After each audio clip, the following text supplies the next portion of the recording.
I still wanna turn up. Yeah, I still wanna turn up. All I want is to go again, but you ain't picking your phone up. Hello, hello, Why hello. you messing Hello. my I don't know what to say because you don't want to ding anymore. So I'm like, do I say the thing You still? have to introduce us. I'm Javay. I'm Rachel. Welcome to Therapy Rebranded, where we're consistently inconsistent. You know you wanted to. Dang. Maybe we should split it up. Okay. I don't know what that means. Welcome to Therapy Rebranded. Where I'm consistently inconsistent. Dang. We're inconsistently inconsistent. We're getting pretty A lot of consistent. professional broadcasters will do this before the show. I kind of like this stuff. I like when it's great. I like when potters are like doing, On-air production meeting. Potters is disgusting. That is a horrible Potters is the nastiest thing you've ever said, and you said some nasty shit. Moist. Moist isn't nasty to me. Ew. You know what it makes me think of though is actually when you have like a retainer. I don't have to get braces like you, peasant. I had a big ass gap, bro. Okay. Oh, am I starting? Yeah. Gabe, this one's for you. This one's for you, Gaby. Am I doing two? You're just doing one. Okay. Finally accepting none of it was my fault. How do I cope? My mother is a covert narcissist, a dumb one, and for the past 30 years, I took partial credit for a lot of shit that happened in my childhood. She was always yelling and I would yell back. She would say underhanded shit to me when no one was around, and when I retaliated, it was always me that ended up looking like the asshole. There's obviously more to it than this, but I'm trying to keep it short. I'd come to terms with being 18% responsible for our relationship and the breakdown of our family, convincing myself that I must have been a difficult child or teenager. My father has finally filed to divorce her, and she's basically short-circuiting in disbelief. The other day, she messaged me a ton of shit about how my relationship with my dad ruined her marriage and the family. To give a quick picture, this was the most summed up message she sent. Hold on, pause. I just needed to take a deep breath because of this is foul. Foul. And her internalizing this message that she was a bad teenager. Like, she's being so succinct about this, it's almost hard to listen to. I know. She's done a lot of work to get this down. She knows. I was wondering how you guys are going to read this. This is normal. What is normal? Things I'm reading. Normal for you. Sickos. Okay, quote. I felt you were evil, disrespectful, unappreciative, demanding, and never satisfied. Dad always jumped in to save the day and make you happy. Make his environment happy, as he would say.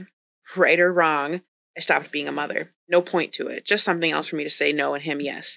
You work that aspect of our relationship constantly. Nasty sentence. Once you cut me off, also a surprise, that was it for the family and the marriage. She also said I called the shots in the family, which is hilarious because in reality I was constantly self-harming to deal with the repression. The point of all of this is to say I've realized everything was as bad as I thought it was, and that she made me believe I was someone I'm not. So question, number one, how the fuck do I figure out who I am? Woo! Additionally, my three brothers are all basically just existing and have no motivation or aspirations for their life. Not your problem. None of them fully realize or want to admit the impact my mother had on our lives, and I'm so resentful toward my parents because of it. How do y'all cope with this? It feels impossible right now, and I kind of feel like a dramatic teenager all over again, even making this post. Aww. She did get advice and did respond to people. Well, before you go to that, let's answer the first question. How does she figure out who she is? You're having you start paying attention to... Sorry, go ahead. I was just going to say, you have a good head start because you know how you were raised and why you don't know who you are, which is, I think, more than most people can say. And I think you start being brave and making decisions that feel good in the moment and feel good to you and choosing yourself. And I think that will naturally guide you towards figuring out who you are. Yeah, exactly that. Paying attention to what fills you up. Going back to, I remember my therapist telling me, going back to things like make you happy. She just asked me, like, what are things that Rachel likes? Right? What are things that you want to do? And just like finding things that make you happy. It could be like really silly shit. It could be shit that you liked as a kid. Mm-hmm. Reconnecting with people that maybe you haven't reconnected with in a long time. And reminding yourself, you don't even have to know, like, you have a goal yet, just kind of reconnecting with things other than like your family, maybe reconnecting with people other than this relationship. Yeah. And go to therapy. Yeah. Which it sounds like, based on what I just saw, she is. Hey, Rachel, could you sit further from the microphone and talk quieter? I can't tell if that's sarcasm or not. It's Definitely sarcasm. it's sarcasm. Could you Okay. please speak into the microphone? Sorry, I thought I was It's okay. screaming. I told you when her headphones are up, man. It's a wrap. It is. Oh, God, I'll come turn them down. All right. Do you want to read the next one, or do you want me to? Should I read this comment? No, I have more to say. Okay, good. I'm glad. Me too. Keep going. Okay. The other thing I wanted to say about this that stood out is that I stopped being a mother. Mm-hmm. And in the same sentence or in the same paragraph, she shared, like, you ruined our marriage by cutting me off. It's so clearly like manipulation and tactics. But I could guarantee that the words or the phrases that she constantly says are some of the internalized messages you have about yourself. Like, I wouldn't be shocked if you felt like you were being demanding, disrespectful, and ungrateful. Mm-hmm. When you describe yourself as a dramatic teenager, that's, I think, how people often describe teenagers as disrespectful, unappreciative, never satisfied, manipulative. And so, like, you're expressing your own desire, wants, and needs, and you're feeling as though you are doing too much or you're being dramatic. And in reality, you're probably underreacting. It's that, and a therapist, like if you were in therapy, might frame that as like, who told you that? Or like, how do the voices in your head sound? Or like something like curious like that. And most people, do you find, I don't know if you ask this question a lot in your work, but like, you find that people balk at it first? Which question?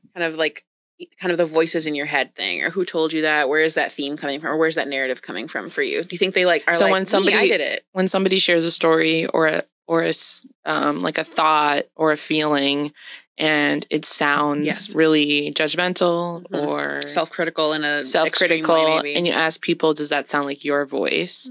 I think people are often confused, but then as soon as you explain it and share with them, the reason why I'm asking that is because I don't think that's how you feel about yourself. That sounds like a narrative that plays in your head or a story that plays in your head. And I'm curious if this reflects how anybody else talks to you is basically what you're asking. And when you explain that to them, people can often connect like, oh, my mom always said I was ungrateful. Or like, you can pick out specific words or languages. Like, when's the first time somebody told you that you were unappreciative? And you can usually connect it back to your behavior or those experiences. And it's a great way to also like build compassion for yourself, because you're having this like self-critical narrative that is not helping your self-esteem. It's not helping you feel motivated. It's not helping you look outside of like, oh, stuff happened to me. Maybe I didn't play 18% in it or whatever. And it just helps you create some like gentleness for yourself that, oh, like maybe there's like some others, maybe the narrative that I have, I don't need to cling to that so hard. Right. Which is helpful, I think, for folks. Yes. And then with the how do you cope with the resentment towards your parents? I think you lean into the emotions that you have about it. And you don't have to share them with your parents. I would actually suggest you don't. But just to allow yourself to feel the anger and grief that's going to come with realizing that for most of your life you felt like a bad daughter or a bad family member or not enough or evil. And that a lot of this was just manipulation tactics. I mean, if you didn't feel some level of resentment, I would be concerned. Be very worried. Be very worried. And it doesn't... I say that to folks, actually. I'd be like, if you weren't feeling all this, I would be more worried about you. And then they're like, oh, like this is... I'm like purging. I'm getting something out. And she's losing control of your dad or whatever she was getting from that relationship because he's divorcing her. And it sounds like she's kind of just spewing a lot of negativity towards you. And I'm sure... I'm sorry. This is so exact to my life. Like every bit of this is just insane. How you feeling over there, Gabriel? Like honestly, luckily she's kind of deadened a lot of it, but I have real empathy for this person because I've been there. And one of the things that I've, like when you guys said the whole, like what feels good for me kind of thing and like focus on that, it makes me wince a little bit because you kind of made a connection for me because I had to, when you get so much disapproval, you start going, you know what? Fuck them. And for me, it turned self-destructive. I thought I was doing what felt good to me, but then it just turned. It was to like the nth degree. You were rebelling. Yes, 100%. Yeah. and trying to. You were doing you were reacting, not doing what was good to you. You were doing Yeah. the opposite of what the situation was. I did think it was good. Like, I did like it at the time, but It felt good. It felt good. Yeah. Yeah. It felt satisfying. And I don't think I don't think I'd know how to feel what feels good for me. Like, and like, as you say that, you know, I don't know. Yeah, that's valid. It's like perpetual discontent. Mm-hmm. And you always feel like even when I hear you guys say, like, hearing people's words, I'd want to actually ask you. Mm-hmm. So, Dysthymia. for someone to say, like, you're sounding like, when she wrote I feel like a dramatic teenager, even, right? Like, I relate to that so hard. Every time I love to talk about, you know, psychology and all that shit. Yeah. But there's times where it's like, I just catch myself. I'm like, you sound like a fucking whiner. Like, there's something about coming from that environment that it's very easy to take those feelings on and go like, yeah, you're right. Like, I am being a piece of shit. I'm being a bit like. It's also that generation. It's very generational, I think, to think like that. I also think your normal is so shitty that it feels like you almost don't have permission to have this kind of reaction to things like text messages. Like, this is nothing probably compared to a lot of the things happening. And I think in those family systems also, it's normalized to cater to that narcissistic parent. And so I think there's like kind of a helplessness, but I also think that what makes you feel like you have power at times, it's not real, but it feels like it is by not being as impacted. I'm not going to whine about this. I'm not going to complain about this. Like, it makes you feel like you have some kind of power, I think, at times to soldier through it and like not give in. Right. And so she's feeling like she's giving in right now. But she's not giving in right now because she's not doing what her mom wants her to do. Right. She's actually standing up for herself. She's actually, for the first time in their life, they're a little bit equal. She kind of stood up. She's taking her power back. And that's why her mom is acting like this. That and the fact that the dad took his power back. She's spiraling, I'm sure. Exactly. I want to read her response to somebody's advice down here, too. Go ahead. The person essentially just said, you know, you should be careful of your dad because he enabled her for a long time. And she said, the realization of my dad's role has been the most difficult thing to arise in the past couple weeks. I adored him growing up because he did the bare minimum of not being a dick, despite completely ignoring my mother's behavior. He has acknowledged the part he played and has expressed remorse, but you're right about him ending the relationship for his own reasons and not because of his children. I've blocked my mother and had been no contact with her for years prior to this recent event, which further solidified my resolve. Just feels like the wound has been made fresh, and I regret giving her a chance, mostly because I knew better. I really appreciate you taking the time to write this out. She said it feels like with narcissistic parents, not many people can relate, and instead they will throw around sentiments like they love you in their own way, which feels unfair to give an exemplified shitty parent credit for. Yeah. Sure. I think it's fair, the feelings that you're having towards your dad, and he should have protected you and he didn't, and that's on him. And I would imagine that he had his own feelings of helplessness in the relationship. Just Probably for the fact his mom. that he stayed. Because I think anybody who's solid in who they are wouldn't have stayed in a marriage like that, let alone been able to co-parent. Like, if he would have asserted himself and defended you, they wouldn't have been able to co-parent. Right. And that's not an excuse. Right. But what I'm saying is, like, he took a back seat, which is wrong, but he also took a back seat in his life. It's not like his life was great either. And so I think as you ride the emotions of feeling betrayed and angry, that one will actually be recoverable if you allow it to be. Do you think a lot of parents frame it as, if I'm staying for my kids, is like the adaptation? Like, if I stay, it'll be better for them. Like, yeah. And I think there's a really realistic part of this conversation, which is that when somebody behaves like this, you don't know what level they're going to go to, and who knows if he was even going to get his kids. Yes. And would it be worse to leave in hopes that you're going to get even 50-50 custody, means that half of their time is going to be spent unsupervised with this mom, without another adult around to witness her behavior, which means it would have probably been worse. And then let's say you don't get any custody because she lies and says all these horrible things and it's believed. Maybe it won't be. I don't know. But the point of the situation is that I'm sure that there were thoughts about it and reasons why he didn't. And they might not be satisfying reasons, but they're probably human reasons that you can move past in time. But take space and don't talk to him while you kind of grieve all the feelings. And see, you'll know when you're ready to get to a point where you feel the urge to have a conversation. Because I would have questions. Like, you're grown up. I would ask grown up questions. Like, think about yourself as an adult if you were in his situation, some of the reasons why you wouldn't have left, even if they don't make sense to you, and just start to ponder them. You can have just like hold the fact that you have empathy for him and that he didn't defend you, and you'll be able to kind of move through it. It's really hard to do, but really hard. But it's a skill. Do you guys think that like it sounds to me like she's in a sense like blaming him for not breaking up the family? Is that how you're reading that? I'm reading it as like, you should have took us all and left. Like, why would you stay with this woman? How could you possibly stay married to her and love her and be with her? And she treated us like this. It's like the save us type of thing. Like, you knew she was evil. Why did you save us? So like, this is, again, of course, close to home, right? And like, one of the things that's the hardest thing for me to understand is exactly what she's saying. Trying to figure out my dad's role in this. And that is he, basically, has she been sort of like haranguing him, like making him crazy so that when we had bad interactions with him, was it because she has been making his life fucking hell? Like I get that sense many times where it's like, I think I'd ask you, like, why does it need to, and maybe it doesn't need, I don't mean it so blatantly, but like, why does it need to be either or? Like, could she have had a hand in it? And could he also like have a hand in like his own experience too? Like, maybe he was so harangued by her too, but I don't know. I think it's because she did harangue him all the time. So like, it's an easy thing to go to.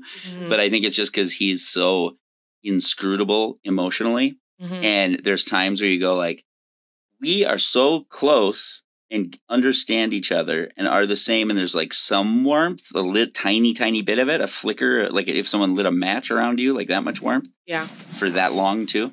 And then, I don't know. And then it's just kind of gone. And then he can be so ice cold. And it's usually kind of when he's sent to, like, it's hard to explain, but like, I just feel like sent to discipline or sent to, he would kind of always be bringing up in a very protected way. He wouldn't blow her out ever. But he would, there's just indications in his language that it's like, mom's behind this. Yeah. You know, he was not trying to tell me that. It was me like sussing that up. Right. And I think if she was you, this writer's issue would be like, you didn't have to come in and do that. Yeah. Why did you? Me. Right. I'm saying like, I'm serious. Yeah. This shit is all exact. Yeah. There's nothing here that shocks me or surprises me. I've heard all that. Yeah. And even the one thing I wish, if I could ask her a question, I'd want to say, when your mom says like the evil shit, does she change her voice too? Does it sound like it's a different voice from a different person? Because it's chilling. That gave me chills when you said that. It's fucking chilling. Yeah. Oof. A little low. Oh, God, it's so fucking creepy. It sounds creepy. Love you, Mom. I also think she's coming back with the vengeance because she's mad at herself because she feels like she got from under this by going no contact for a long time and then went against her own boundaries by going back. Like, you fell back into the trap. Right. You fell back into it and you did something you knew you shouldn't have done, and now you're pissed. Exactly. That this created it. Not only is it opening an old wound, it's creating a fresh wound, which is this divorce and all the things that come with it. Because clearly you're questioning, like, how come he left for something other than us? Right. And that's fucking with your head. All right.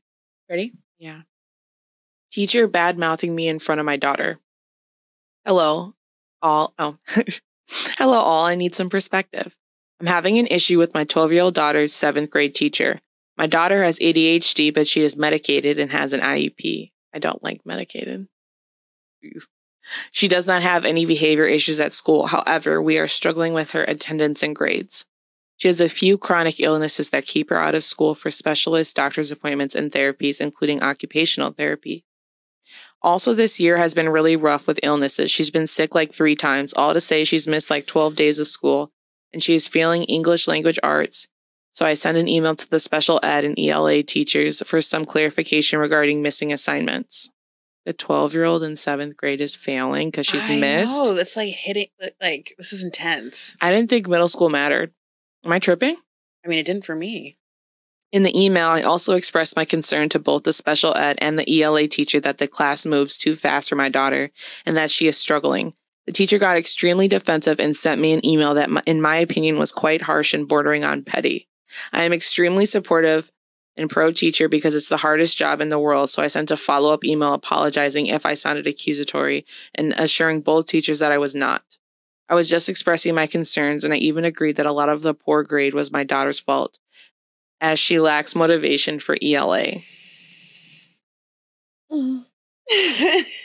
Then when my daughter came home from school today, she shared with me that her teacher was obviously complaining about me openly to the special education teacher right in front of her. My daughter is a lot of things, but she doesn't lie, and she's 12, so she's extremely observant. My daughter is a lot of things. Ever since she said she was medicated, my gut was like, ugh. Yo, she's more defensive of her being a teacher, like loving teachers than than of her child. It's like this weird thing of like, I swear I'm not overreacting. It's like literally giving a fuck about how other people view, like, that's just some weird, ew. The medicated bothered me because it sounds like someone who's crazy or an animal. Like, oh, don't worry, she's medicated right now, she won't bite. My daughter is a lot of things. People don't say that about children. They say that about adults. Crazy or an animal. No, but like, oh, don't worry, like, she's medicated. Like, that's what we say about people. Yes. Just keep your hands away from her face. Yes. I gave her a Benadryl. I gave her some bennies before you came over. Like, it's literally just gross. Then when my daughter came home from school today, she shared with me that her teacher was obviously complaining about me openly. Oh, I feel like this is inappropriate behavior, especially with how mean her comments were. I don't feel comfortable addressing the teacher directly again, as every time I have tried to speak with her in the past, she becomes extremely defensive. Is there not a principal or like... I sent an email to the principal detailing what my daughter told me and requesting a meeting for after spring break. Am I overreacting for being upset? No. Also, I do realize there is a small chance they were talking about somebody else, but some of the comments that they made that my daughter overheard and shared with me lined up perfectly with what was in my email. Do y'all think I'm assuming too much? Girl, no. How do I speak to the principal about this without sounding like a paranoid, crazy person? You don't? You just talk about it? They shouldn't have been talking shit about a parent, period. It doesn't really matter. Yeah. You don't have to say that it was fact that it happened. You just have to say I sent an email. I didn't feel like she was very receptive to my feedback or understanding of where my daughter was at. She didn't ask for any help. My daughter has ADHD and IEP, which means you guys are legally required to be accommodating to her ADHD. And I was telling her that the pace of the class wasn't a fit and she was being very dismissive and blaming my daughter. You don't have to tell them about the talking shit. I mean, you can. I would just say and then my daughter came home and believed that the teacher was talking poorly about me to the special ed teacher. I don't know if that's true or not, but these are the specific things she said that reflect in my email. Fuck her. And send it in an email to the principal. For some reason, school should make me want to fight. Because school was traumatic for you. It was. And you had ADHD. I did. I'm over here fucking stimming. That was untreated. Literally. And people were mean about you struggling with remembering things. And are. I think humans are pretty intuitive, even 12-year-old humans. Girl, stop gaslighting yourself. Why does she hate her child? She hates herself. She hates her daughter. Jesus Christ, who hurt her? And I think we all know when somebody doesn't like us or when they are speaking bad of us. I trust my intuition as it's never failed me, but I don't want to come off as that unhinged. Mom, thoughts? ? Somebody's narrative is clearly in her head. Facts. Also, this is a person who cares about being liked. Yes, who cares about optics? A lot. And cares about how she comes off to people. And so the optics of saying, I believe my kid, to her don't look good, which is its own question. Not supporting your kid doesn't look good. It is bad optics. Icky. She discredited herself not by believing a 12-year-old, but by sending a follow-up email where she said she hoped her tone wasn't bad, basically. She didn't need to do all of that. Just send the first email. Pussy. Yeah. I would do that. The second one. I would probably do that. Don't do that. Really? You undermine yourself. Well, no. I mean, there's a different way to look at it. I wouldn't do it the same way that she did. I'm just saying, like, I would give them a second chance. Oh, I wouldn't do that shit. Yeah, that was really... No, I shouldn't have said it for that. I'm just saying I would follow up with the whole, like, hey, like, I'm sorry if you misread, or if I came across the wrong way. Like, I do it firmly, but that's all. Yeah. Well, I think what she could have done is the wimp thing to do was to just email the principal. She should have emailed her again and CC'd the principal. Yes. Is what she should have done. That's the wimpy thing to do, to be like, oh, I'm not going to do this anymore. Because if she asks for a meeting, I hope she knows she's about to be in the room with those teachers. Right. I hope she's ready for that. I'm a bitch, though. I'm going to be like, I'm the parent, you're the teacher. Bitch, who are you talking? Like, but to her, that would be like disrespectful. Like, how do you not respect teachers? Their job is so hard. You can respect teachers, but this teacher's out of fucking line. No, she's out of line. And teachers act like nurses every day, B. Except they get months off. Except they get summers off to become nurses. Wow, Rachel strikes with a fucking boomer this week. I know. That's great. You guys are on a roll. I'm really medicated today. All right. Last one. So I have an update from the one last week where the father was dating his son's girlfriend. That whole situation unraveled and broke down, and she posted an update about it. Okay, so tell us. The title was, "My husband is dating my 18-year-old son's girlfriend." And we were all horrified and curious if she was going to tell the kids. And well, she told the kids. Here we go. Update. I am divorcing my husband. I told my kids and I spoke with Amy's mom. My brother connected me to a very tough junkyard dog type lawyer. He saved screenshots of all his conversations with Amy. I was only able to get the last 3 months from iCloud. The conversations were mostly flirty and dirty talk. It was hard to stomach, completely sleazy, and I saw several negative things about me. His call history showed he talks with her for hours pretty consistently. He uses dating apps. I took screenshots of his profiles and all of the active chats he has with his matches. It's very clear he uses a filter to seek out girls who are 18 to 22 or so. I copied all of his files from the computer. He goes on sex chat rooms and forums, and he spends a lot of money on OnlyFans. I rummaged through every possible hiding spot I could think of in the house. He has various toys, blindfolds, cuffs, lubricants, etc. He has also had different outfits, which look kind of like a girl's Catholic school uniform and a French maid outfit type too. The most disturbing thing about this last paragraph is if they didn't do any of this. Mm-hmm. Like, you have your sex stuff that you use with 18 to 22-year-olds in our house. Mm-hmm. I'm skeezed. Mm-hmm. I met with Amy's mother and told her everything. She confiscated Amy's phone and gave me the entire chat log, and only dated back 3 months ago, like on my husband's cloud, almost as if they both deleted the messages at the same time. You think they were the ones before 18? Yeah. I do too.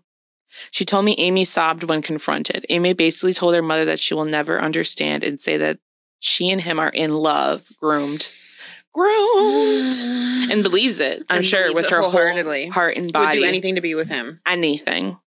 I don't want to get into too many details with what else she was saying, but suffice to say, it's very easy to assume that my husband slowly and methodically became a sage-like figure in her life, making her feel she could rely on him, and he took advantage of that fact that she's come from a broken home. Amy is also non-stop insistent that their friendship only became romantic/physical recently, and before that she said he was more of a friend and mentor. Creepy. And totally rehearsed. Creepy. Also, look at this. It's not even a week later, and this mom's having empathy for Amy already. I confronted Paul over Zoom. The look on his face was scary. Do you think she was recording? Because you can record on Zoom. Wow. I do. She thought this shit Or through. She had her phone up or something like that. No, you can screen record Zoom. No issue. Yep, for sure. No problem. No, I know, but it just sounds technical. It's not. It's a button. Boomer. But wouldn't he see that? I mean, just the fact you're on Zoom, you kind of know. Yeah, like something's wrong. Yeah. I confronted Paul over Zoom. The look on his face was scary. He became red and looked so sweaty. He had anger and panic in his eyes. His tone of voice was very defensive and frightening. He kept yelling the word context over and over again, and that none of that happened. He was unable to speak with consistent stutters and intensity. Nothing really made any sense to me. I refused to tell him where I was, and he said I had no right to take away his kids from him, and then he abruptly left the Zoom. He never thought he was going to get caught. Ever. I told you. He was going to get caught. I was right on about all this. I'm loving it. Sorry. He never thought he was going to get caught. Ever. Pissed. And you know what? He was out of his body because he should have said nothing. But I think he was cocky. I think he was still leaving shit around, but I think he just was like, she's never going to go anywhere. She's never going to do anything about it. Like, he was feeling himself, bro. Well, and you're dumb because you have another kid who's under 18. Mm-hmm. So good luck seeing that kid. Right. My lawyer is filing for temporary sole custody of Mary in a restraining order. Mary is still the most angry. She's totally furious with her dad and Amy, justifiably so, of course. Mary is recollecting moments and times she watched her dad interact with her friends, and she's in knots about it. Ugh. Eric is very clearly hurting, but he's so strong and very level-headed, he wants to see a therapist. The maturity my kids are showing makes me proud. They don't deserve this at all. He wants to see a therapist so he can tell them he wants to kill himself. Yeah. We made the authorities aware of everything. I plan on being completely unforgiving and ruthless in this divorce. I'm reflecting on how I've been treated and how it's made me a shell of myself and how I've had a very negative opinion of myself because of him over the last 20 years. I don't want to let this scumbag get away with it. I want to reinvent myself and move on stronger than ever. Okay, bitch. All right. That's what we like to hear. And that's the update. That's a success story if I've ever heard one. That's a success story for sure. And when I was reading this update now, I was just thinking, like, this could literally be a case that I saw in the hospital. Like, this is the kind of shit I deal with all the time. And it's so... This is the kind of shit that I deal with in people's family systems. Yeah. But, like, I can imagine the dad, like, calling the hospital and, like, showing up and us having to tell him he has to leave and, like, he can't come in and, like... It'd be a whole thing. A whole thing. And they're, like, fighting it out legally, and we have to worry about our notes because I might get dragged into court over it. And, you know, the kids are just shattered, gutted, and they have this parent who really wants to help them, but there's only so much you can do. Can you imagine hearing your daughter say that she's in love with a 45-year-old, her ex-boyfriend's dad? Been in conversations like this. Oh, how do you convince 15-year-olds? Is there any way to get through to them hard? Like, it's got to be so hard.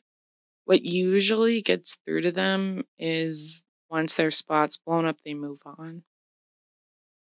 They usually move on. Like, I'd be shocked if he dates Amy. That the guy moves on, right? Right. Yeah, and then Amy's shattered because the whole narrative of this is that she's special. And so if he repeats this pattern, which I'm thinking of a couple of kids that people, like, they were Amy and then that person went away or moved on or whatever. And I think how he behaves is going to be very telling for how Amy feels, but also you can't really get through to them as much as you help the parents navigate the fact that their kid fucking hates them because they, like, force them to be out of this relationship. I think their kid hates them. Cannot imagine that. So it's really just, like, fortifying and supporting the parents and what they're doing and just reiterating, just being another person being like, I know that this is difficult. I get that you feel like you love him. And, like, here's all the things about this that aren't okay. And just being firm on it. Let's get to it. How are you? I'm good. I have been feeling energized in moments, and when I feel bad or down or sad, I've been able to kind of pinpoint what's going on, which has been nice. Like, not even necessarily the reason, but just, like, being able to identify, like, oh, you're feeling kind of sad right now. Like, what do you need to do? Like, I'm really in a stage right now of, like, what do you need to do? Like, the week of fake summer got me in a little boost or something. I don't know. Can relate. So I'm feeling good about that. I'm feeling like work is going really well. And I've been having, like, a lot of sessions where we have really tough conversations, but the conversations end up having not necessarily an overall positive outcome, but moments that are helpful. And so I've been feeling really like, oh, I'm doing good work. I'm doing something that matters, which is always a good feeling. How are you? You didn't check in about your clients or anything. That's it? Yeah. That wasn't even 5 minutes. I know. That's cheating. First, update them about the boy you were venting about 2 sessions ago. Are you still doing that? No, we ended it. I ended it. How do you feel about yourself after? Because that's really the most important part. So this is the thing that I was relating to from your check-in is, like, I think it is, like, just the switch in seasons too. I don't think my medication is working any better than it has been. It's the combo of sunlight and medication. And I'm feeling proud of myself. And it is one of those things where it's like when you pay attention to how you feel and when you're deliberate with things, like I really thought about what I wanted to say. I thought about like the kind of like the messaging that I wanted to get across. And I was just like, just say it. And I just did. And it was fine. And it would have been okay if it wasn't. But I like really made sure I just got across what I needed to get across. And I like felt good about what I said afterwards. And I wasn't like, I haven't spun about it. I haven't been like replaying it. Like, and you didn't need it to get terrible, which is an improvement. Right. I kind of could do it like before. Like it's like truthfully like amicable, which feels great. Is that the first time? No. No, I'm actually kind of good at ending it with people I don't really care about. It's when I start to care, it becomes a problem. Yeah. But like the whole like casual thing, I'm fairly like good at like weaving in and out of. But I also think, you know, I've been trying to have more quiet time with myself and just like pay more attention to myself. And so coming to that decision like came quicker. And I think that was also part of it. Like I didn't have to wait and wait and wait. Yeah. Like a couple weeks, maybe. Yeah, which isn't bad. Which isn't bad for me. Dodged him for a bit. Here we are. And for a week, which is good for me. Yeah. That's really good. Yeah. Turnaround time. Yeah. You kind of were like, I mean, if he didn't know after you said no to hanging out 3 times in a row that this was coming. He did say that it wasn't like a surprise. He was like, he didn't think that I was maybe going to like end it. Yeah. You thought you were just pulling back. Yeah. And I was like, no, I don't like. This isn't working for me. This isn't working for me. We just want different things. I think our value systems are just really different. What did you do in the past in this? Because you're kind of alluding to that you used to not do it this way. What did you do before? I think in dating relationships, I maybe either would have ghosted some. If I was really dating somebody like this, I'm pretty good at ending it. Nah, because you liked him for a little bit. I've never seen No. I'm not saying that I never liked him. I'm saying that like there's just like a distance for me. It's like I'm enjoying this. I like him, and then I would kind of like reality check myself, and then I end it. And I feel like I kind of do that with people. Like I like have this like I like you, and then I kind of see them, and then I like level out into figuring out. I feel like my 5-year relationship was a fluke. I don't know what the fuck that shit was. It wasn't a fluke. That's not even possible. No, it's not a fluke. It was totally a pattern. But no, what I was trying to say wasn't that you were saying you didn't like him, but it was that you were able to kind of navigate throughout it felt different to me to watch you be like, yes, this is how I feel about this. This is how I feel about this. Oh, I kind of like him, but there's these other things. Like you kind of were holding the balance the whole time, even though he was creating the environment for you to just like dive in. Yes. And you didn't, but he created the environment for you to dive in. And you chose not to. I totally agree. I felt more measured. And I actually felt more I didn't even feel like I needed to be in control of the relationship. I just felt more in control of myself. Yeah. I was like, I don't really care like where this goes. I just need to like make sure that I'm good. And maybe it's like semi an overcorrection just to like what I just got out of. And it's good practice. So. So that was good. That gave me a little boost, which I probably needed for the rest of my week because. Now, I'm sorry to interrupt this wonderful check-in, but it got a little too personal. So if you'd like to hear the rest of it, subscribe to us on Patreon. Now, back to the show. So. I love it. Yeah. Job shit. All right, let's move on to Diddy. Diddy. I feel like Gabe should lead the conversation. Gabe, how much do you know? I mean, I know that he's a weird motherfucker, right? I know that he's basically running an Epstein-type operation. And one of the craziest things to me is it's what everyone has suspected. It appears to be true, which is that he leverages rappers, male men. And what does this say about our society, by the way? It is insane. Look. So what does he do? Finish your thought. So he brings, like, let's say someone like Meek Mill, for instance. Okay. Someone who identifies as a straight person. And he... Allegedly. He shows them a life and access to something that they've wanted their whole lives, especially they're in a position that is, that must feel a million miles away, right? And then he says, you can have this, but I'm going to kind of put you in a situation. It's not necessarily like, get down and suck my dick and you'll get it, because that's too direct. I'm going to have like video footage. He's more of a fucking reptile where you have a party and all of a sudden it's truly like grooming other adult men, right? And you put them in sexual situations and you amplify it and you kind of like, and suddenly the guy, you actually get him used to. I'll never forget the first time I was in a room when someone else was having sex that I didn't expect. I was at a party And like it was in Hollywood and it was this weird shit, right? Mm-hmm. And I don't know. I thought I'd be like well geared for that sort of thing. It was like, this is weird. This is super weird and all that. But you do break down a wall. That wouldn't be weird to me as much now, I guess, or I wouldn't react so. If you didn't want it, it's fucking gross and weird. You're like, could you stop? Like, right. If I'm not into group sex at the moment, like. And you start subjecting people to that, and then hey, you're in this in crowd. I mean, it's like the high school on steroids with real stakes. I think it's also people talk about like the violence, like, you know, he just has all these like nefarious like connections to like killing people, to like, not like, you know, Tupac is like the biggest one, but there's allegedly. Well, not. Oh, I'd say he did. Keefy D. Yeah, yeah, exactly. Absolutely, man. No, he did it. Why? How do you know that? Because he owes Keefy D $1 million, but it was stolen by they ran up on him. The bag man. You should watch, what's his name? Who's the white guy who does those interviews? Vlad. Yes. Mm-hmm. Oh my gosh, that's so funny. I'm a culture vulture. I used to watch those. You are a culture vulture. I am, absolutely. I watch like hip hop stuff like it's my soap operas. It is. Not you. You are a Vlad guy. Oh, that is so absolutely funny. I watch it all the time. Do you watch Adam 22? I hate Adam 22. I hate Vlad.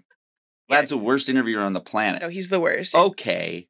No, he sucks. Saying okay after every question you ask someone, it just makes me crazy. But anyway, Vlad has like a lot of people on. Maybe we should. I don't.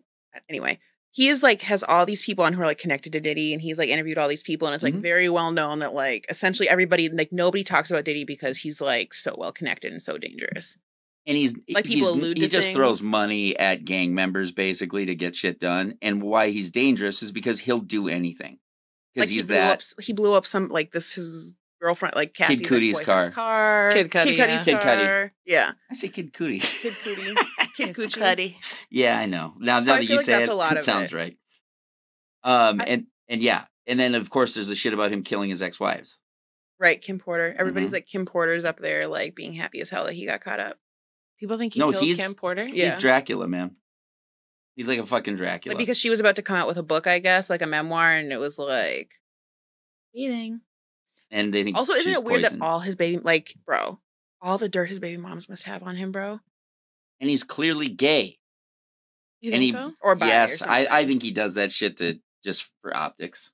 Well, you see, like, there's, you know, Fabulous came out with an interview and was like, yeah, I don't party with Diddy. He be doing shit. And, like, 50 Cent makes all those jokes about him. And it's like well known, I feel like. 50's amazing. Amazing. 50 said he was going to fund a documentary in 2023 called Surviving Diddy. Yes. And then I Googled Surviving Diddy, and it's a page. They have a website already, yep. Yeah, they have a website already. Bitch, we're sitting down and tuning in.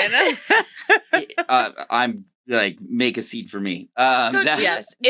Go ahead. Do you feel like hip-hop/rap will ever have its Me Too moment collectively? Or do you feel like no? I've been seeing people starting to talk about that online a lot and on Instagram and like I think there's going to be a collective Me Too moment. I think we already had the collective Me Too moment. I don't think there's going to be a hip-hop specific moment. I think it's going to continue to be individuals. And it does feel disappointing that it's another person in hip-hop. It is disappointing, and it's like people have been saying it can't happen in hip-hop specifically because of the culture of hip-hop is so steeped in homophobia, womanizing, etc. I don't necessarily agree that it's more or less than other genres. I just feel like it's black, and so we focus on it, and it's more maybe explicit. But rock and roll is, it's, I don't know. I can tolerate both arguments, but I do think that like culturally we don't tolerate like so much of hip hop is like prudeness or whatever it is, and we like it and we eat it up and all that stuff. But you can't have like a real Me Too like.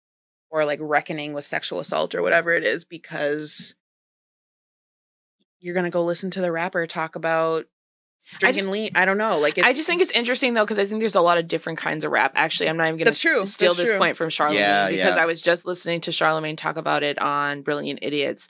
And he brought up a really good point, which is like the three most prolific rappers that are from our generation, as in Rachel's and I's. Two of the three are conscious rappers. I would probably be Drake, J. Cole, and Kendrick. And they'll do feelings stuff and all that. Yeah, no, I like two of those. J. Cole and Kendrick are both those like two. Conscious rappers. So that two of the three, like, they're great. And so I think oftentimes we think back to this like 90s thing. And then obviously there is like the mumble rap. And then there's the but people say Drake is like the most misogynistic of them all. But I didn't count Drake. Yeah, he is. I think Kendrick. I said 3. Oh, two of the 3 are conscious rap. I thought you said Drake and him. No, I said the 3 are the biggest, and then the 2 of the 3 are J. Cole and Kendrick. Yes. So 2 of the 3 are conscious rap. Yes. And so he brought that up, which I agree with. Like, I'm like, I think part of like what's talked about and what's celebrated is like actually pretty conscious. And like the way I do think that the times in rap when we were the most misogynistic and the most homophobic were also kind of some of the golden years of rap. And so that is how we perceive rap. Like when I think about late 90s, early 2000s, I would say that is the golden years of rap. I like that for a lot of people. No, I like that reframe. I think that's true. And it gives more nuance to it of like, we have shifted in certain ways, but maybe like the roots of rap or the roots of hip hop, like feel like they're just so prevalent. It's hard to let go, but it's true. Like the biggest rappers right now are not, it's not Future actually. It's not like. Future's up there though. He's up there, but I think because of his shenanigans still, like nobody's really tuning into his music like that. Yeah. He's just good looking. What is the UK rap called again? I feel like a fucking boomer. Drill. Thank you. Drill's pretty bad too. Like there's definitely like aspects. Isn't Chicago drill rap? I thought that's drill. Chicago is drill, but Chicago is drill, but I just feel like what everybody's into right now is the UK. And I knew that she was gonna click into that. She's my wife. She knows what I'm talking about. Yeah. If there's one thing though that Rachel said that I want to agree with her, I do believe that hip hop is going to have their Me Too kind of, because I think this has been fucking prevalent. And one of the most interesting things is Clive Davis was his mentor, right? Mm-hmm. So this might have been going on in the music business at large. Like, for sure. It might be hideous. Like much worse than what but I'm saying it might be like satanic type shit. Like it could be really bad. That's what I'm saying. People with money get bored. Like at its base thing, like you just have to escalate and escalate and escalate with what turns you on. Like, yes, it's just like taking drugs. Yeah. You take more and more and more. I hear all of that.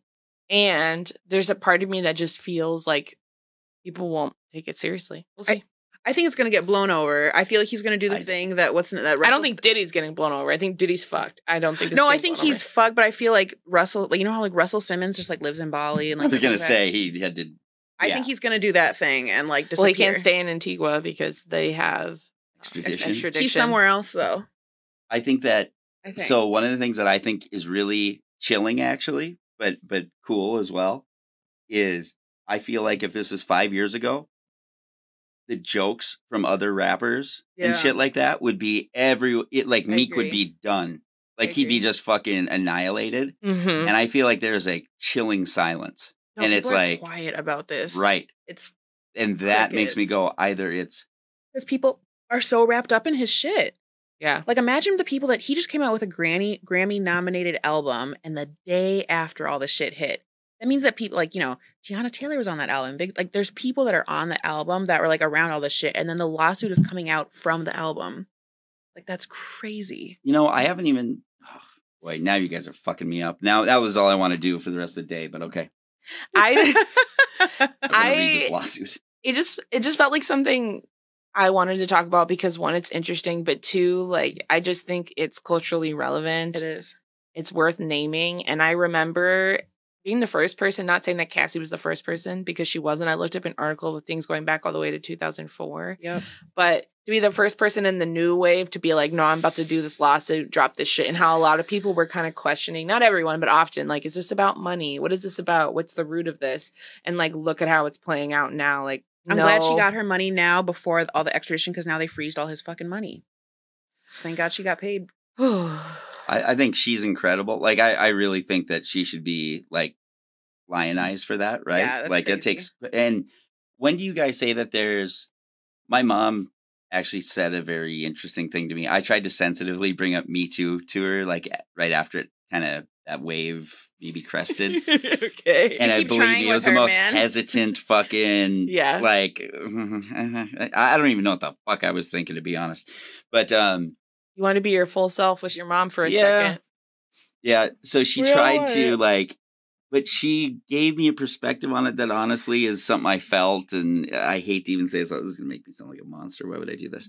I don't know. There's one of those things where like my mom just kind of like, what, we didn't have women's lib in the 60s? Like these women don't know to tell, like, you know, she had that whole thing, right? Yeah. Like you're going to someone's hotel at 2 a.m. What, like, honestly, what do you think is going to happen kind of thing? Like, let's not be shocked. Yeah. And I feel that as well. So like with this Diddy thing, as much as you want to go, these are victims, like, oh my God, I feel horrible for them. At what point is there responsibility on the part of these people to go like, you didn't have to suck that dick? Like, when do you value yourself to go, no, I'll go make it another way than sucking Diddy's dick? Because it's such an oversimplification of what happens in the moment when there's like a power dynamic that you can't really explain or get out of. Like, we'd all like to think you wouldn't suck that dick.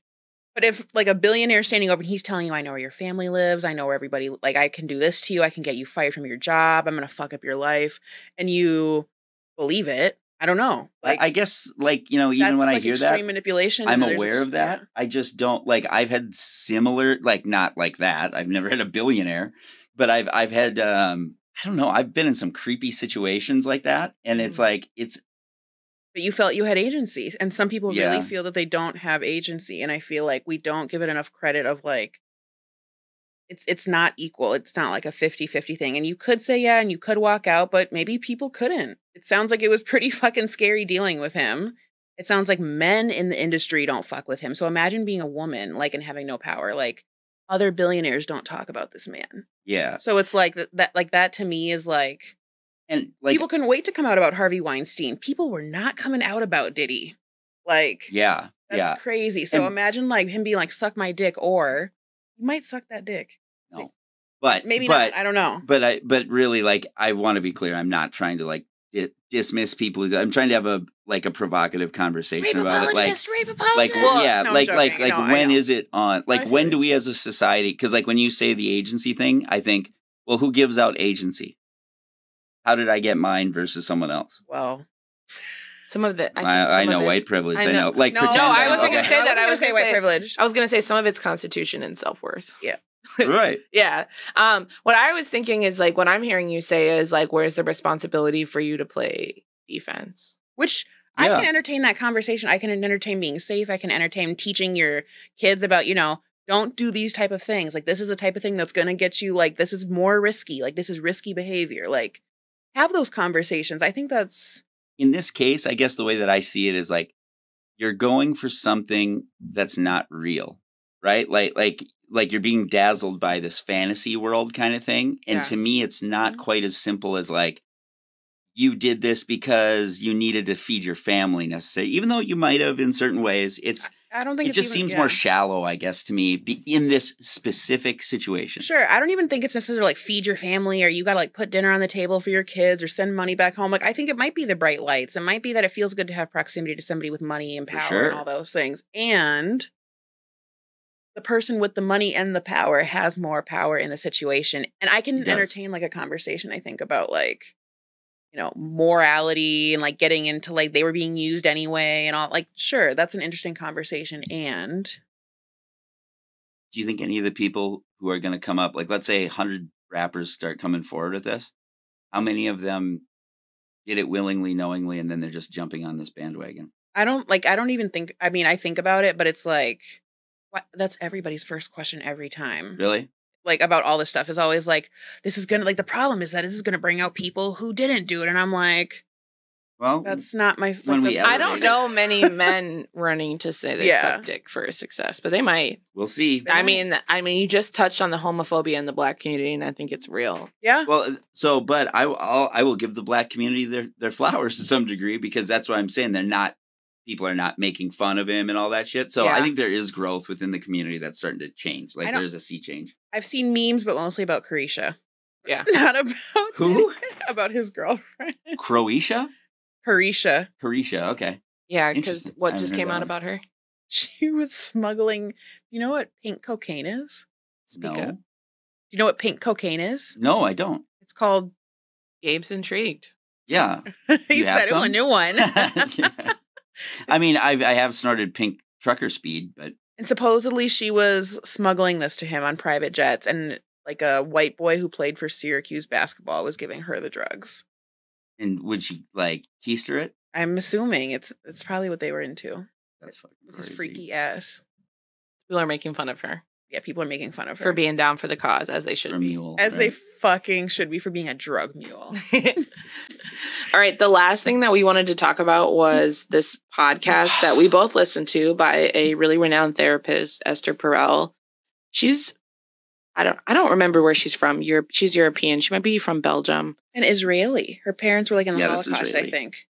Oh, I don't think she was born in Israel. No. Oh, no. Sorry. I thought you meant like where like her where she grew up. Because she talks in depth about in certain interviews about how both of her parents were Holocaust survivors and they lived in a country in Europe where there was a bunch of Holocaust survivors with other survivors and their community basically was what she was discussing and just talking in depth about that. So anyway, she has I think because of her really, I don't want to call it unique, but kind of unique perspective and how she grew up, she's very like focused on culture. I was right. Belgium. She's very focused on culture in her work. And it's interesting because I think she talks a lot more about culture than race. Like she talks about kind of the whole experience of like, not just what you look like, but what you look like in tune with how you grew up and what your family's values are. Religion, all that. And so she does these couple sessions and we listen to them on her podcast. They're like one-time sessions, or she does, in this last year, she's had people call in and ask a question. And so they call in and ask a question, and the hope is for them to tell them, like, where should you begin to try to interrogate this issue and figure it out. And so this episode was called My Husband, His Other Wife, and Me.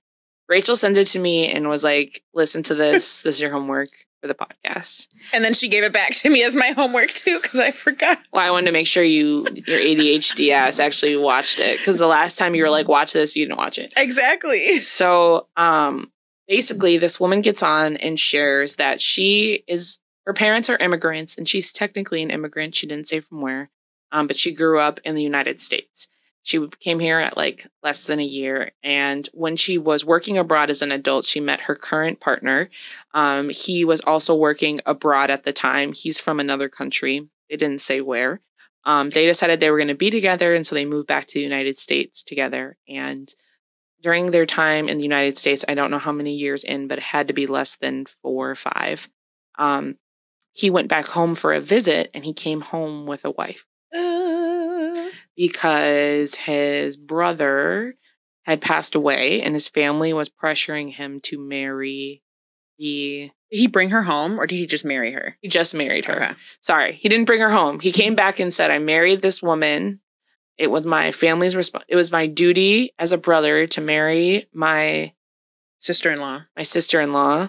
And he did have a consummation ceremony, so they did have sex. And they were talking on the phone and forming their relationship. And then after all of this happened, he finally, when he went back for another visit, told his family, like, I do have a woman that's my wife in the U.S. And they pretty much were like, who gives a shit? You don't have any responsibility to her. She's not a part of our life. She's not a part of our culture. When the wife found out that he had went back to marry somebody else and that he was kind of unwilling to tell his family about everything, she moved out. And she moved out not because she wanted to, but from pressure from her family and friends. She felt like she was being pushed to move out. And everyone in her life was questioning, you know, like, why are you doing this? What's going on for you? And so she was calling Esther to have a conversation about kind of whether or not she should stay moved out and continue this path of finding herself outside of this marriage, or if she was betraying him for not being with him. A lot of what she was cycling through in her head throughout the conversation that I thought was really interesting is that she saw a lot of his, like, what I would see as selfishness, you know, like lying about this marriage or not being honest ahead of time about the fact that this was on the table, because apparently this had been on the table for a long time and he hadn't shared it with her. Right. And his unwillingness to kind of consider her wants and needs as a cultural difference. And so she was seeing herself as kind of a closed-minded and rigid partner who was being unsupportive because she couldn't get past this cultural difference of where it's okay to have multiple wives and that this was duty and allegiance. And so her and Esther kind of dive into this.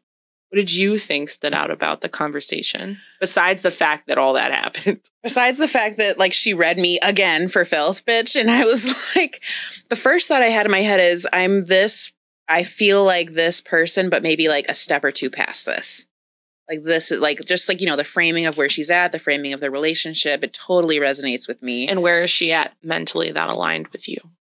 she's in the space of self-blame. She's in the space of maybe I can still make it work if I make XYZ changes, but she has this little voice in herself that's like, something's off. And the thing that Ester points out that I thought was really good is that there was like a moment for her that this was the boundary that was too far. And it made me think about my relationship about what was too far.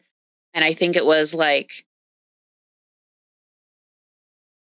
kind of like calling me out of my name and things like that were like, can't do this. And things that I held up in our relationship as being like, that was like something he would never do. Mm-hmm. And so I feel like this was like, this is extreme, but like, this was like her, she was like, he's committed to me, even though we're engaging with other people. Did you say that? Like they were engaging in like group sex and like that was more his thing. So when I thought this was interesting when she moved to the United States with him. It wasn't until they were in the US together that he said like, actually, like, I'm really sexually explorative and open and like, let's do this together. And she agreed, I think to please him, but also because the theme of all of this is that like, I want to be just as interesting and adventurous and explorative as him. And rather than questioning whether or not it felt good to her, she was focused on whether or not something was wrong with her that she didn't want the same things as him. He was kind of, I'm going to use this like kind of exotic and different and kind of, they talked about how she has this framework of like, she was othered. And so she always was searching for people that were also othered in certain ways to like connect with. And they had this like special thing. The thing that really stuck out to me was the thing that Ester said is, why is everything interpreted within his framework in his cultural, gender, family, and to what extent can like you start using your own framework? And I feel like that was the thing, like encapsulated what Ester was trying to say to her. And it's like the overarching theme that like people can draw out. So the overarching theme or the thing that you noticed that they work through is that in her marriage, she was always trying to see things through his eyes, not her eyes. It also stood out to me what I noticed and what I saw, and Ester talked about this, but specifically that she was willing to do anything to get his loyalty and his admiration. Yeah. She was willing to do anything to become anyone, to get him to love her and see her as special. Loyalty specifically. And admire her. And then once he got another wife, it wasn't even necessarily the betrayal. It was that she had to share the admiration and she realized that she was never going to be special. Yeah. And that's why she left. And I thought that was so interesting because it went back to this notion of like, it made me think of all the times when I was just walking around the world and I didn't know I had this like little hole in my heart.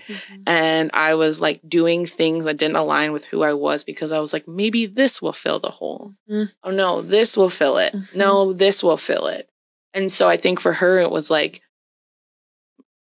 having an interesting and spontaneous life with someone who like loves me fiercely and we do whatever we want to do filled the hole for her. It's intoxicating. And then as soon as she realized she wasn't special, she had to reflect on the fact that she spent so much time in his world. She doesn't really know what her world is anymore. I think, yeah, it's exactly that. And like, as she's talking about it, you can hear like the wheels turning for her of like,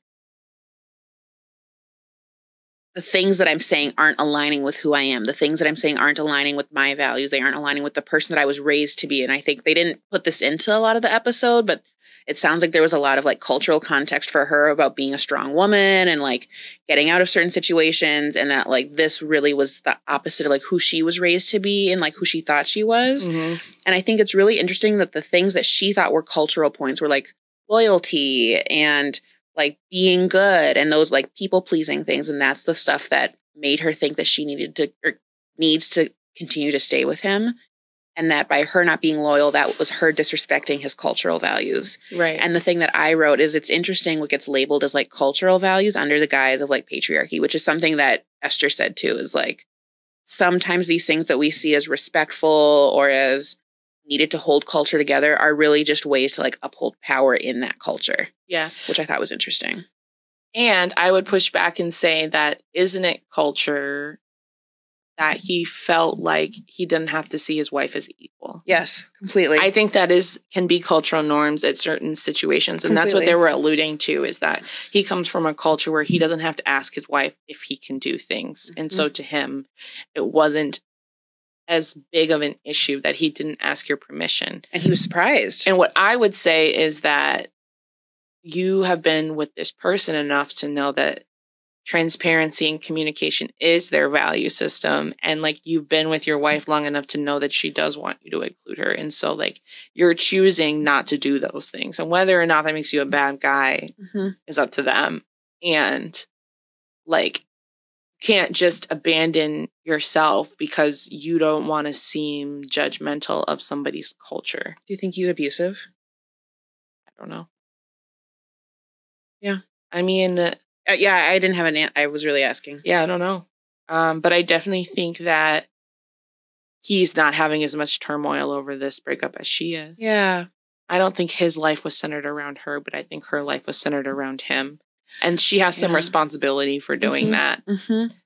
She also, they had like 2 abortions. She had 2 abortions. And I couldn't quite understand when I was listening if she was regretting it or if she felt regret and like I couldn't tell what her feeling was about it or how she was describing what his interaction with her was about it. Did you understand that? I did. So she had shared basically that she started to reflect now that she's moved out on the fact that she's had 2 abortions during their relationship and that she also wanted the abortions.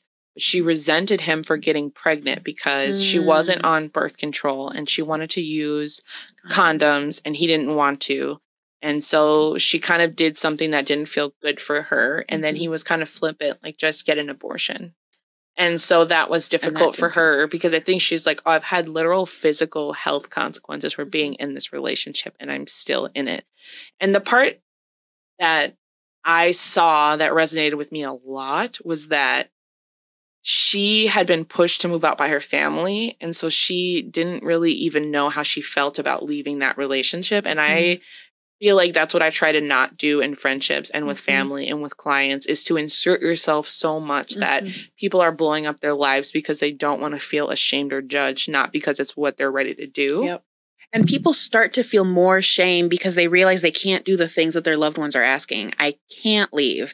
I can't make this decision. Or I leave and I know I'm going to go back. Or I feel like I am. And that creates a sense of shame too because it feels weak and powerless. Yeah. And you're like, I am this person that they all saying. And Esther said this. She's like, your family's telling you that you're weak and that you're wrong and that you're fucked up. And your partner's telling you that you're weak and that you're wrong and that you're fucked up. And nobody's telling you that you're doing the right thing. And it's like such a mind fuck. Totally. I was just like, she's the GOAT. Every time I listen to her, she always hits the nail on the head and she doesn't get lost in the things that would trip other people up. She doesn't get sensationalized by the drama and doesn't play into the drama and let her curiosity about the details overcome her. She's really on the ball about like why people show up the way they are and what matters to them. And what we had on the screen was the question that she landed at the end, which she finally realized at the end of this. This is what she said. How much lack of self-love do I experience that I need somebody else to provide me the full dose of it? I wrote this down too. I love that. Because? I think it speaks to the cycle of like, and again, you're right. We don't know if this is an abusive dynamic or not, but kind of like the toxicity of like feeling fully engulfed by somebody is that little hole kind of is, I can't feel fully good about myself unless this love is filling me up fully. And they're not, and it doesn't matter what type of love it is. I'm just feeling full. Kind of.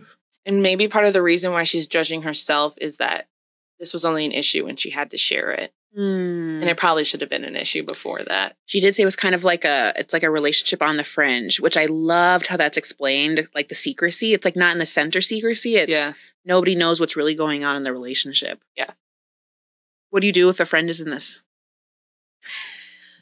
Be supportive of whatever they want to do and not push them to do things. I think the way she described it, though, was she felt kind of grateful for the push. And I do think that it's just so hard when you're on the outside and you care about somebody and you see themselves just digging themselves into a deeper hole. You want to push them to have self-esteem and to make the selfish choice, in quotes.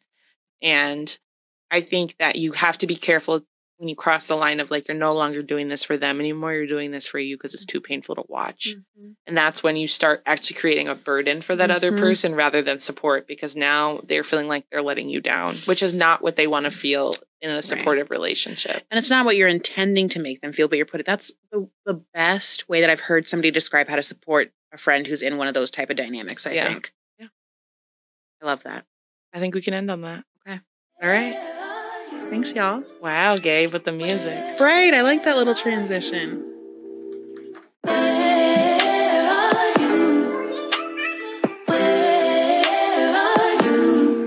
It's the end of the weekend, but I NBC. No relation to NBC.